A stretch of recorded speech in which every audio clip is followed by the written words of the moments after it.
दोस्तों, आज मैं एक ऐसे विषय पर बात करने जा रही हूँ जिसे सुनकर शायद आपके पैरों तले जमीन खिसक जाए। क्या आपने कभी सोचा है कि एक हंसता खेलता करोड़ों की दौलत में खेलने वाला परिवार, जहाँ हर पल खुशियों का बसेरा था, जहाँ बरकत का अनंत कुआं था, वो अचानक से बर्बादी की कगार पर कैसे आकर खड़ा हो जाता है? सदियों पुरानी बात है। एक गांव हुआ करता था जिसका नाम था धर्मपुर। जैसे कि उसके नाम से ही स्पष्ट है, वहां धर्म का, सच्चाई का और खुशियों का बसेरा था। इस गांव में एक सेठ रहता था जिसका नाम था रामलाल। रामलाल का परिवार सिर्फ धन दौलत में ही धनी नहीं था, बल्कि संस्कारों और धर्म में भी उनका कोई सानी नहीं था। रामलाल का घर किसी महल से कम नहीं था, लेकिन उस महल में अहंकार नहीं बल्कि करुणा का वास था।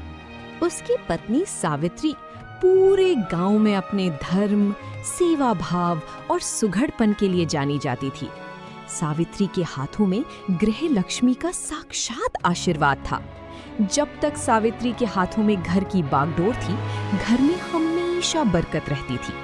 सुबह जल्दी उठना, घर का आंगन बुहारना, तुलसी पर जल चढ़ाना, मंदिर में दिया जलाना और सबसे पहले रसोई साफ करके भगवान को भोग लगाना, ये उसका रोज का नियम था। रामलाल का व्यापार दिन दूनी रात चौगुनी तरक्की कर रहा था। उनके खेत अनाज से भरे रहते थे और खजाना कभी खाली नहीं होता था। लोगों का मानना था कि उनके घर माता अन्नपूर्णा ने खुद बसेरा कर लिया है। रामलाल की एक ही चिंता थी कि उसकी आंखों के सामने उसकी बेटी राघव की शादी हो जाए, ताकि सावित्री को थोड़ा आराम मिले। रामलाल ने बड़े अरमानों से अपनी बेटी के लिए एक बेहद सुंदर और पढ़ी लिखी बहू चुनी, जिसका नाम था कमला। शादी बड़ी धूमधाम से हुई। कमला के आने पर परिवार में उत्सव का माहौल था। सावित्री ने अपनी बहू का स्वागत साक्षात लक्ष्मी की तरह किया और धीरे धीरे घर की चाबियां उसको सौंप दी, ये सोचकर कि अब वो भी भगवान की भक्ति में अपना बचा कुचा समय बिता पाएगी। वक्त गुजरता गया दोस्तों, और वक्त के साथ गांव का मौसम भी बदलने लगा। शादी के शुरुआती दिन बेहद सुहाने बीते, लेकिन कुछ ही महीनों के अंदर उस विशाल और समृद्ध घर में अनजाने में कुछ बदलाव आने लगी। घर का खुशनुमा माहौल अचानक से बोझिल सा होने लगा। एक अजीब सी दुर्गंध और नकारात्मक ऊर्जा उस महल जैसी दीवारों पर रोने लगी। सबसे पहले रामलाल के व्यापार में लगातार घाटा होना शुरू हुआ। वो व्यापार जिसमें वो कभी फेल नहीं होता था, वहां अब उसके पैसों की आवक लगभग बंद हो गई। जो व्यापारी उसे हमेशा मुनाफा देते थे, वो उसके दुश्मन बन गए। पूरा का पूरा खजाना जो सदियों से भरा था, वो धीरे धीरे खाली होने लगा। पैसों की कमी के साथ साथ घर की शांति भी भंग हो गई। राघव और कमला के बीच हर छोटी छोटी बात पर भयंकर झगड़े होने लगे। घर में रोज कलेश होने लगा। हालात यहाँ तक आ पहुँचे कि जिस घर में रोज हजारों लोगों को मुफ्त में खाना खिलाया जाता था, वहाँ अब अपने परिवार के लिए 2 वक्त की रोटी का इंतजाम करना मुश्किल हो गया। रामलाल, जो कभी पूरे गांव का भार उठाता था, उसे अपने घर का राशन लाने के लिए उधार मांगना पड़ गया। बड़ी बड़ी बीमारियां घर में दाखिल हो गईं। सावित्री बिस्तर पर पड़ गई। पूरा का पूरा परिवार टूट कर बिखर गया। रात के अंधेरे में रामलाल अपने सूखे हुए आंगन में बैठकर अकेले में रोता रहता। वो भगवान से पूछता कि आखिर उसने ऐसे कौन से पाप किए हैं जिसकी इतनी भयंकर सजा उसे मिल रही है। उसे लगने लगा था कि जरूर किसी दुश्मन ने उसके घर पर कोई भयंकर काला जादू करवा दिया है, वरना इतनी तेजी से एक हंसते खेलते परिवार का ऐसे राख बन जाना नामुमकिन था। जब दुख अपने चरम सीमा पर पहुंच गया, तब एक दिन गांव में एक बहुत ही सिद्ध और तेजस्वी साधु का आगमन हुआ। उन साधु की आंखों में ऐसी चमक थी जैसे उन्होंने पूरे संसार का ज्ञान अपने अंदर समेट लिया हो। लोगों का कहना था कि उनके पास चमत्कारी शक्तियां हैं और वो दुख और पीड़ाओं को भांप सकते हैं। रामलाल को जब इस बात का पता चला, तो वो नंगे पैर दौड़ता हुआ उन साधु के पास पहुंचा। रामलाल सीधा साधु के कदमों में गिर पड़ा और फूट फूट कर रोने लगा। उसने रोते हुए साधु को बताया कि कैसे उसका भरा पूरा घर, उसका खजाना, उसकी शांति, सब कुछ तबाह हो गया है। उसने साधु से हाथ जोड़कर विनती की कि वो उसके घर पर किए गए किसी भी टोना टोटकी या बुरी नजर को हटा दे, वरना उसका पूरा परिवार आत्महत्या करने पर मजबूर हो जाएगा। साधु ने बड़ी शांति से रामलाल को उठाया। उन्होंने अपनी आंखें बंद की और कुछ देर तक ध्यान लगाया। जब उन्होंने अपनी आंखें खोली तो उनके चेहरे पर एक अजीब सी गंभीरता थी। उन्होंने बेहद ठहरी हुई आवाज में कहा कि उसके घर पर किसी बाहरी शख्स ने कोई जादू टोना नहीं किया है। उसके घर को किसी और की नहीं बल्कि खुद उसके घर के लोगों के कर्मों की नजर लगी है। साधु ने कहा कि वो खुद रामलाल के घर चलकर देखना चाहते हैं कि आखिर वहां चल क्या रहा है। शाम ढलने वाली थी जब साधु रामलाल के घर पहुंचे। जैसे ही उन्होंने उस विशाल दहलीज पर अपना कदम रखा, उनके चेहरे की लकीरें सख्त हो गईं। उन्होंने पूरे आंगन को ध्यान से देखा। घर में एक अजीब सी दुर्गंध और नकारात्मक ऊर्जा, नेगेटिव एनर्जी घूम रही थी। सावित्री और कमला उनके स्वागत के लिए बाहर आई, लेकिन उनके चेहरे पर भी डर और टेंशन साफ दिख रही थी। साधु बिना एक शब्द बोले घर की रसोई की तरफ गए। वहां उन्होंने जो देखा उसने सब कुछ साफ कर दिया। उन्होंने रसोई में रात के झूठे बर्तन, गंदी रसोई और एक अजीब सा आलस देखा। साधु के चेहरे पर क्रोध और दुख दोनों थी। उसके बाद वो आंगन में रखी झाड़ू के पास गए और वहां रुक गए। अंत में उन्होंने घर की बहू कमला को ध्यान से देखा, जो शाम की उस वक्त अपने कमरे में आलसी होकर सो रही थी। साधु वापस आंगन में रखे एक चबूतरे पर आकर बैठ गए। उन्होंने रामलाल, सावित्री और कमला को अपने सामने बुलाया। साधु की आंखों में क्रोध था।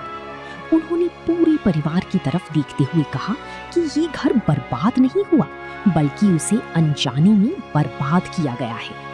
उन्होंने बताया कि इस घर की गृह लक्ष्मी कमला ने अपनी उन छोटी छोटी और अनजाने में की गई 3 भयंकर गलतियों से ऐसे रास्ते खोल दिए हैं जिनसे अलक्ष्मी यानी गरीबी की देवी अब पूरी तरह से कब्जा कर चुकी है। परिवार ने हैरानी से पूछा कि ये 3 कौन से काम हैं जिनसे भरी भरी कुबेर की दौलत भी खाली हो सकती है। साधु ने सबसे पहले रसोई की तरफ इशारा किया। उन्होंने कहा कि ये सदियों से चला आ रहा धर्म का कानून है दोस्तों, कि घर की रसोई साक्षात माता अन्नपूर्णा का वास है। सावित्री के नियम में रोज सुबह शाम रसोई चमकती थी, लेकिन कमला ने शादी के बाद इस नियम को तोड़ दिया।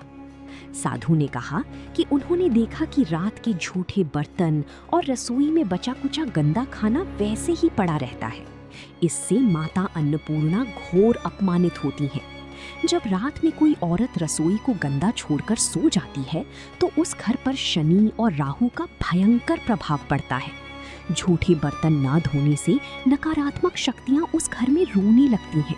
ये शक्तियां घर में कलेश पैदा करती हैं, बीमारियां लाती हैं और परिवार के सदस्यों की बुद्धि को भ्रष्ट कर देती हैं। जब सुबह उठकर परिवार के लोग गंदी रसोई में बना खाना खाते हैं तो उनमें क्रोध, चिड़चिड़ापन और घमंड बढ़ने लगता है। पूरा का पूरा परिवार टूटकर बिखर जाता है। जो औरत रात को रसोई साफ नहीं करती वो अनजाने में गरीबी को निमंत्रण देती है और माता लक्ष्मी उस घर से हमेशा के लिए रूठकर चली जाती है। साधु थोड़ा और आगे बढ़े और उन्होंने आंगन के कोने में पड़ी एक झाड़ू की तरफ इशारा किया, जिसे खड़ा करके रखा गया था। साधु ने बताया कि शास्त्रों में झाड़ू को सीधी तौर पर माता लक्ष्मी का प्रतीक माना गया है, क्योंकि ये घर से दरिद्रता और गंदगी को बाहर निकालकर घर में शुद्धि लाती है। उन्होंने दूसरी गलती का खुलासा करते हुए कहा कि इस घर में झाड़ू के साथ भयंकर अपमान हो रहा है। पहली बात, इस घर की बहू ने शाम के समय घर में झाड़ू लगाने की आदत डाल ली है। साधु ने स्पष्ट किया कि सूर्यास्त के बाद यानी शाम के समय घर में झाड़ू लगाना सीधे तौर पर माता लक्ष्मी को घर से बाहर निकालने के समान है। शाम के समय लक्ष्मी जी घर घर भ्रमण पर निकलती हैं। जो घर उस वक्त झाड़ू लगाकर धूल उड़ा रहा होता है, वहां से वो बिना रुकावट तुरंत वापस लौट जाती हैं। इसके अलावा उन्होंने बताया कि इस घर में झाड़ू को पैरों से ठोकर मारी जाती है, उसे खड़ा करके रखा जाता है और उसे ऐसी जगह रखा जाता है जहां सबकी नजर पड़े। झाड़ू पर पैर लगना साक्षात लक्ष्मी माता को ठोकर मारने जैसा है। झाड़ू को हमेशा छिपाकर, लेटाकर और सम्मान के साथ रखना चाहिए। जिस घर में झाड़ू का सम्मान नहीं, उस घर में कभी कुबेर का खजाना भी टिक नहीं सकता, वो भी धान की तरह उड़ जाएगा। अब साधु थोड़े शांत हुए, पर उनकी आवाज में एक गहरा दर्द था। उन्होंने तीसरी और सबसे खतरनाक गलती बताई।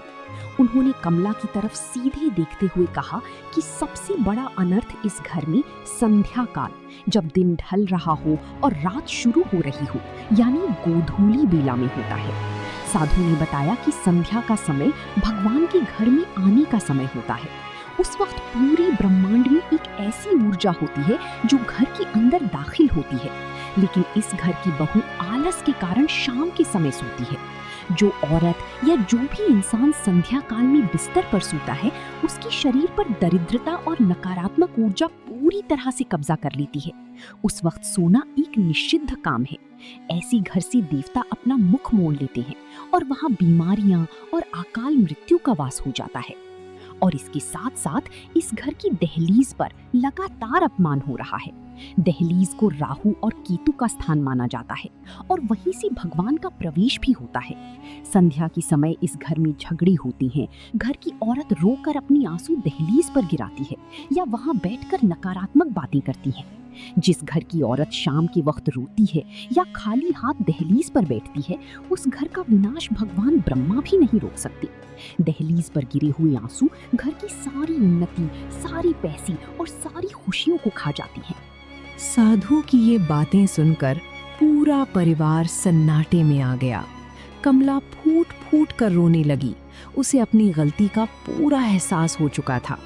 उसे समझ आ गया था कि उसका मॉडर्न तरीका, उसका आलस और उसकी छोटी छोटी लापरवाहियां उसके परिवार को निगल रही थी।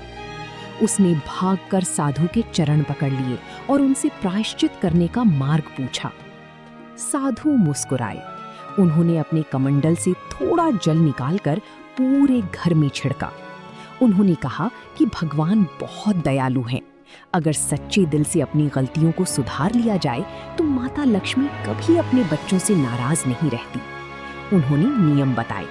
आज के बाद रात को कोई भी जूठा बर्तन रसोई में नहीं रहेगा। सोने से पहले रसोई को गंगा जल या साफ पानी से पोंछकर साफ किया जाएगा। झाड़ू को हमेशा छिपाकर, लेटाकर रखा जाएगा और कभी उस पर पैर नहीं लगेगा। और सबसे जरूरी बात, संध्या के समय घर में कोई नहीं सोएगा। उस वक्त घर की दहलीज पर एक घी का दीपक जलाया जाएगा। घर के मंदिर में आरती होगी और पूरे घर में लोभान या धूप की खुशबू फैलाई जाएगी। शाम के वक्त इस घर में कोई झगड़ा नहीं होगा, कोई आंसू नहीं बहेगा। ये बताकर वो साधु वहीं से अंतर्ध्यान हो गए।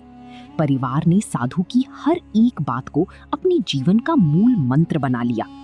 कमला ने अपनी आदत पूरी तरह बदल ली। वो अब सुबह जल्दी उठती, रात को रसोई चमका कर सोती, झाड़ू को सम्मान देती और शाम के वक्त दहलीज पर दीपक जलाकर भगवान की आरती करती। दोस्तों, आप यकीन नहीं मानेंगे, देखते ही देखते सिर्फ कुछ ही महीनों के अंदर उस घर का पूरा माहौल बदल गया। बीमारियां घर से ऐसी गायब हो गई जैसे कभी थी ही नहीं। रामलाल का व्यापार फिर से उड़ने लगा। खेत पहले से भी ज्यादा हरियाली से भर गए। राघव और कमला के बीच का प्यार फिर से लौट आया। घर में फिर से खुशियों और समृद्धि का वास हो गया। उस घर ने फिर कभी पीछे मुड़कर नहीं देखा। हमेशा याद रखिए, पहला, रात को रसोई साफ करके सोएं, झूठे बर्तन ना छोड़ें। दूसरा, झाड़ू का सम्मान करें, सूर्यास्त के बाद झाड़ू बिल्कुल ना लगाएं। तीसरी, संध्या काल में यानी शाम ढलने के वक्त कभी ना सोएं, ना झगड़ा करें और ना ही दहलीज पर बैठकर रोएं। उस वक्त सिर्फ और सिर्फ अपने घर के दरवाजे पर दीपक जलाएं और माता लक्ष्मी का स्वागत करें। जिंदगी में कभी भी दरिद्रता आपके घर का रास्ता नहीं देख पाएगी। अगर आपके दिल को इस कहानी ने छुआ है अगर आपको लगता है कि इन बातों में सच्चाई है तो इस वीडियो को अपने परिवार और दोस्तों के साथ, खासकर अपने घर की महिलाओं के साथ जरूर शेयर करें। मुझे कमेंट में जय माता लक्ष्मी लिखकर जरूर बताएं और अपनी हाजिरी लगाएं। तब तक अपना ख्याल रखें। जय माता लक्ष्मी, जय श्री राम।